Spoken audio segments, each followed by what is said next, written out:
The other big Federalist paper we want to look at today is another one by James Madison. This is Federalist 51.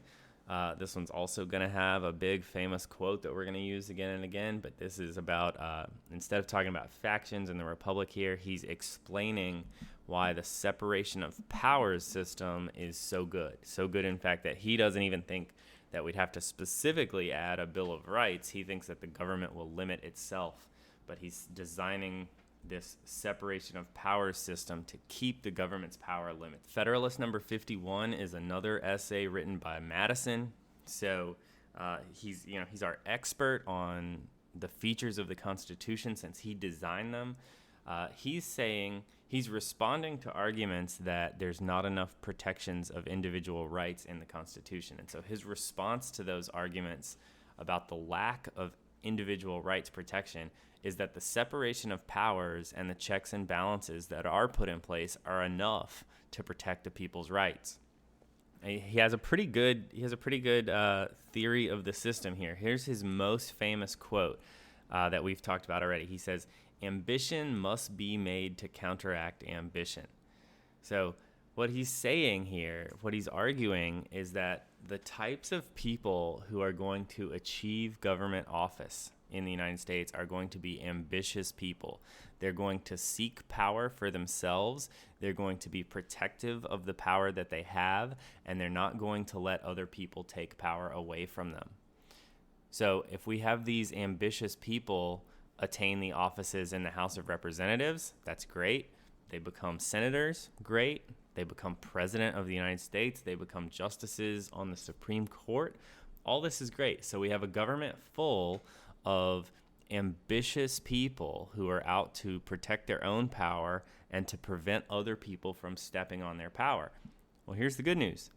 We have different people in all three of our branches. So all three of our branches are full of these ambitious people who protect their own power and who limit other people from overstepping their bounds, who won't let other people take their power away.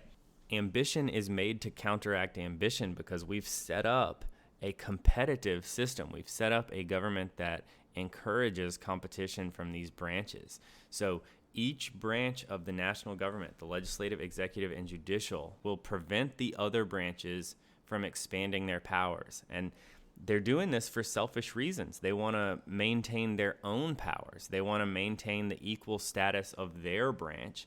And so there are selfish motivations to do it, but it works, right? Congress wants to make sure that Congress is the most powerful part of the government, so Congress limits the president. The courts want to make sure that the courts are the most powerful aspect of the government, so they limit what Congress does. The president thinks that he or she is the most powerful person in the government, so they're going to try to limit the other branches as well. So we have a system that's set up that's going to, in his words, provide the greatest security against a gradual concentration of the several powers in the same department. So this competitive system of different groups of people with different roles running three different branches is going to prevent any one branch from over time collecting more and more and more power. Each of these branches are going to look after their own self-interest, and what the result of this process is going to be is that we're going to have three equal branches that are protective of their own power and monitor and watch each other. And so we have a government that takes care of itself, and we don't have to spend so much time worrying about how the government is going to take away our rights. This argument in Federalist 51 about the different branches competing with each other, bringing us back to the same ideas in Federalist 10. This is bringing us back to the idea of pluralism. Okay, we can treat the different branches as different competing groups as well. What prevents Congress from dominating the government? The president and the courts do. What prevents the president from dominating the government? Congress and the courts do. These branches compete with each other. They each have their own interests that they're pursuing, and in competing with each other, they limit the power of the government overall. So just like Madison said in Federalist 10, the best way to limit the power of factions was to have competing factions. The best way to limit any aspect of your government that you're worried about is to have other parts of your government compete with it. So in the United States today, we have a president that has to compete for power with Congress, that has to compete for power with the Supreme Court and the lower courts, and also has to compete for power with the states, also has to compete for power with independent parts of the bureaucracy. So we have a system that features a lot of competition here. And when there's competition inside the government, when the government competes with itself, one thing that it's not able to do is coordinate actions that would take away the rights of us, the citizens, right? If the government's fighting with itself, it's not fighting with us.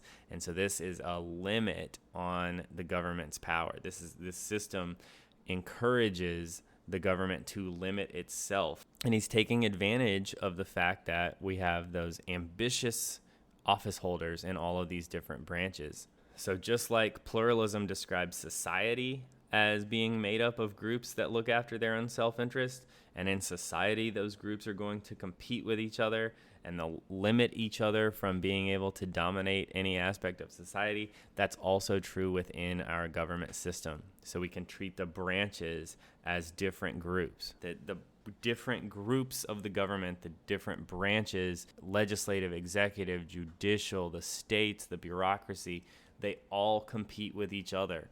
And in that way, they all check each other's power, which ends up causing more limits on the government power. And anytime we have more limits on the government's power, we have greater individual freedom for us. Those are the only two Federalist papers that we're going to go over for now. We'll end up talking about a couple more over the course of the year here, but 10 and 51 are really important.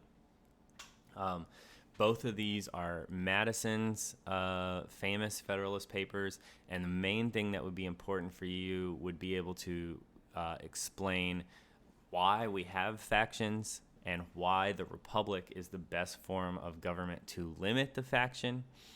And for Federalist 51, don't forget that quote, ambition must be made to counteract ambition. That helps us explain why the branches will compete with each other and why they will limit the power of the government overall. So both of these make arguments that the Constitution is a better form of government than the Articles of Confederation, and Madison hopes that these arguments are enough to convince people that there's no reason to fear a more powerful central government.